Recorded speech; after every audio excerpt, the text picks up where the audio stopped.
If you had bought $1,000 worth of Bitcoin in 2013, today that money would be worth more than $1 million. I know, I missed that boat too. But if instead you kept those $1,000 in your bank account, today that money would have the purchasing power of less than $900 because of inflation. But don't worry, I'm not trying to get you to buy Bitcoin. In fact, this story is not even about the investment opportunity in Bitcoin. This story is about how some people are using Bitcoin to survive in places like Venezuela. If we take that same example, and in 2013 you had $1,000 worth of Venezuela's currency, bolívares, by 2018 that money would have been worth $0.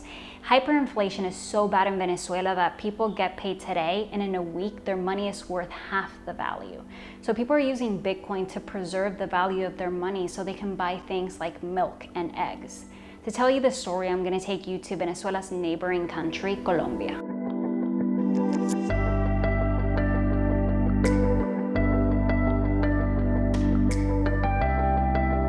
I was in Medellin, Colombia before the pandemic, hence the long hair. And when I was walking the streets of the city, I saw a lot of Venezuelans. Venezuela has been going through this terrible economic crisis for years now, so a lot of Venezuelans have been forced to leave, and a couple million of them have gone to Colombia.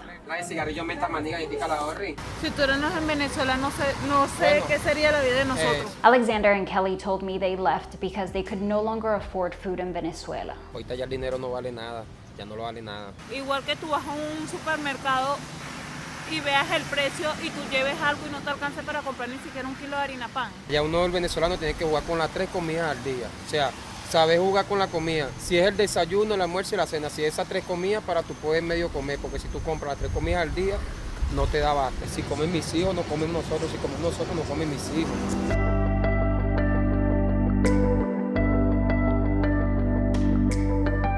The dad was just telling me that the other day someone was driving down the street and they just threw bolívares out the window.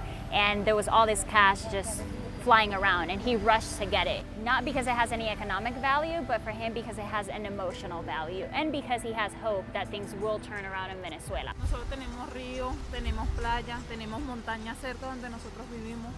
¿Cómo olvidar todo eso? So how does Bitcoin fit into all of this? Well, Carlos Hernandez is a good person to explain that. He's a Venezuelan economist who wrote an opinion piece for the New York Times titled "Bitcoin has saved my family." Si no fuera por la accesibilidad a las criptomonedas, ¿tú piensas que tu familia estaría pasando hambre? Totalmente. ¿De verdad? Totalmente, sí, sí. Allá, personas que tú viste toda tu vida, tú las ves que bajaron de peso, o sea, las ves con pómulos, o sea, ya prominentes, los huesitos aquí, o sea, y ya en ese momento ya habíamos recortado en todos lados y ya nos tocaba recortar la comida así. So now I'm going to tell you what Bitcoin is at the same time that I tell you why it was so valuable for Carlos. Number one, it gave him security, because Bitcoin is digital money. It doesn't exist physically.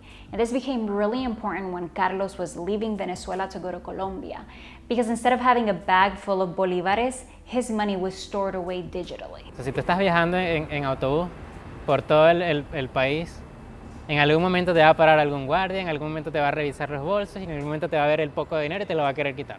Entonces imagínate que pases tiempo ahorrando en Venezuela y tengas tu dinero en dólares en efectivo y te vayas por tierra por todo eso. O sea, probablemente el dinero no llegue. Entonces la cosa es que si tú tienes el dinero en Bitcoin, simplemente lo tienes en una cuenta digital en algún lado y es imposible que lo rastreen a ti. Number two is store of value. And this is the most important for Venezuelans in this case, because even though Bitcoin has been going up and down in value drastically in the last few years, it doesn't compare with how much value the Bolívar has lost. So even if Bitcoin drops down in value at any given time, it's still going to be more valuable than the Bolívar from week to week.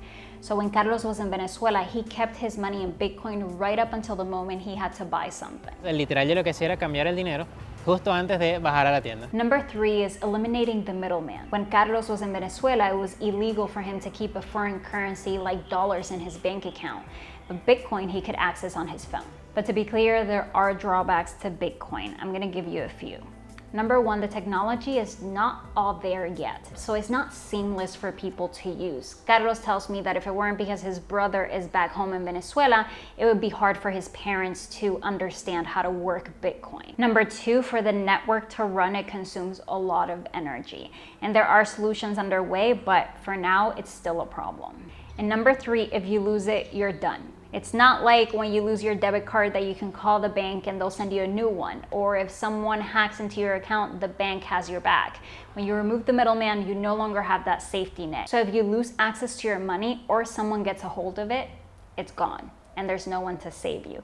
It's already happened to some people and they've lost a lot of money. And I can't end this video without telling you that to this day, we don't know who created Bitcoin. What we do know is that whoever created it made it open source, which means it's open and free for anyone to replicate.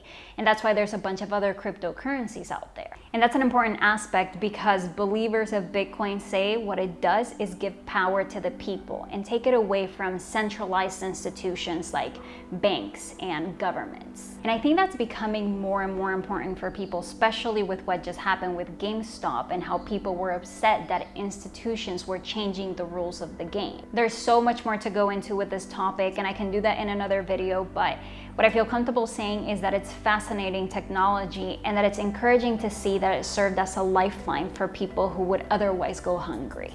So as always, I'm gonna ask you, what do you think? Tell me in the comments, and I'll see you soon.